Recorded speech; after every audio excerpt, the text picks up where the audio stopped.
मंडळी नमस्कार. राज्यात विधान परिषदेच्या 17 जागांच्या करता निवडणूक होतीये. महायुती म्हणून आणि महाविकास आघाडी म्हणून दोघांचीही खलबत सुरू आहे, पण अद्याप एकानेही आपला उमेदवार जाहीर केलेला नाही. अर्थात नावांची चर्चा बरीच आहे. आपण महायुतीचा आता विचार करूयात. महायुतीमध्ये भारतीय जनता पक्ष अधिकाधिक जागांसाठी आग्रही आहे, म्हणजे किमान 12 जागा तरी मिळाव्यात यासाठी.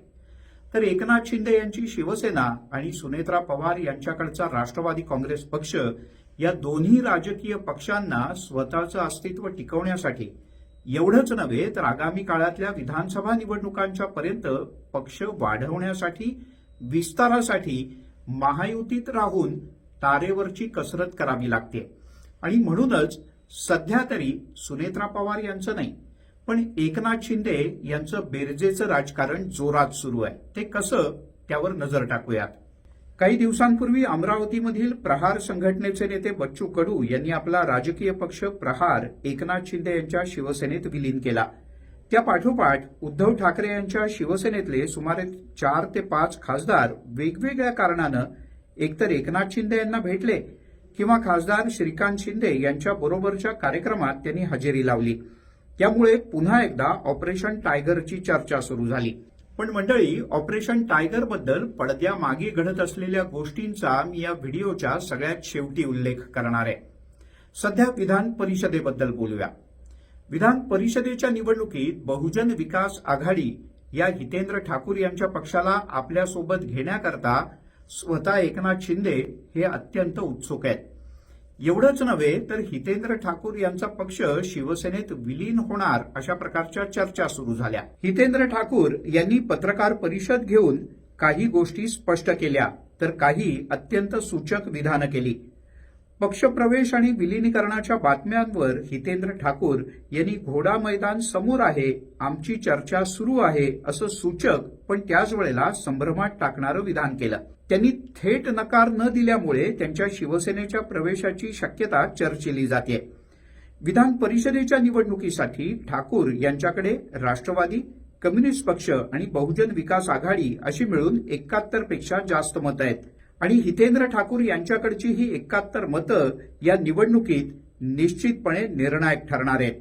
हितेंद्र ठाकूर यांची आतापर्यंतची राजकीय वाटचाल पाहता ते कायमच सत्ताधारी पक्षाला जवळ जातात. म्हणजेच हितेंद्र ठाकूर हे महायुतीकडे निश्चित जाऊ शकतात. पण त्याच वेळेला एकनाथ शिंदे यांच्या पक्षात जायचं हितेंद्र ठाकूर निश्चितपणे टाळतील असं माझं वैयक्तिक मत आणि निरीक्षण आहे. त्याचं महत्वाचं कारण म्हणजे त्याचा स्वभाव आणि पक्षाचं स्वतंत्र अस्तित्व टिकवणं. जर का बहुजन विकास आघाडी एकनाथ शिंदे यांच्या शिवसेनेत सहभागी झाली तर सरकारच्या जवळ जाणं किंवा प्रत्येक राजकीय पक्षाकडनं आपलं राजकीय आणि सामाजिक हित साधून घेणं हे बहुजन समाज पक्षाला आणि हितेंद्र ठाकूर यांना काहीसं अवघड जाऊ शकतं. कारण त्यांना आपली सर्व प्रकारची बांधिलकी एकनाथ शिंदे आणि शिवसेनेकडेच ठेवावी लागेल. अशा वेळेला सरकार म्हणजेच सत्तेमध्ये असलेला भारतीय जनता पक्ष हितेंद्र ठाकूर आणि बहुजन विकास आघाडीला जी 4 प्रकारची मदत करतं त्यात हात आखडता घेऊ शकतं. अर्थात हितेंद्र ठाकूर यांना स्वतःच्या मुलाच्या राजकीय अस्तित्वासाठी सुद्धा ही विधान परिषदेची निवडणूक महत्वाची आहे. मग त्यातल्या त्यात एक वेगळा खेळ केला जाऊ शकतो, म्हणजेच एक वेगळी राजकीय व्यवस्था, आणि ती म्हणजे बहुजन विकास आघाडीचा उमेदवार हा शिवसेनेच्या पाठिंब्यानं उभा राहील आणि त्याला भारतीय जनता पक्षाची सुद्धा मूक संमती असेल. याची शक्यता सर्वाधिक आहे. हे असं केल्यानं बहुजन विकास आघाडी आणि हितेंद्र ठाकूर यांची बार्गेनिंग पॉवर कायम राहील आणि सरकार अर्थात महायुतीचा सुद्धा फायदा होईल. राजकारण दोघांच्याही सोयीचं आणि विन विन सिच्युएशनचं. आणि जाता जाता ऑपरेशन टायगर बद्दल तर सूत्रांनी दिल्लीतून दिलेल्या माहितीनुसार एकनाथ शिंदे यांच्या ऑपरेशन टायगरला भाजपच्या दिल्लीतल्या वरिष्ठ नेत्यांचा अद्याप ग्रीन सिग्नल मिळालेला नाही आणि त्यामुळेच ऑपरेशन टायगर अजूनही थांबलाय. या दोन्ही मुद्द्यांबद्दल तुम्हाला काय वाटतं आम्हाला जरूर कळवा आणि एनडीटीव्ही मराठीच्या सर्व सोशल मीडिया प्लॅटफॉर्मला लाईक, शेअर आणि सबस्क्राईब करायला विसरू नका.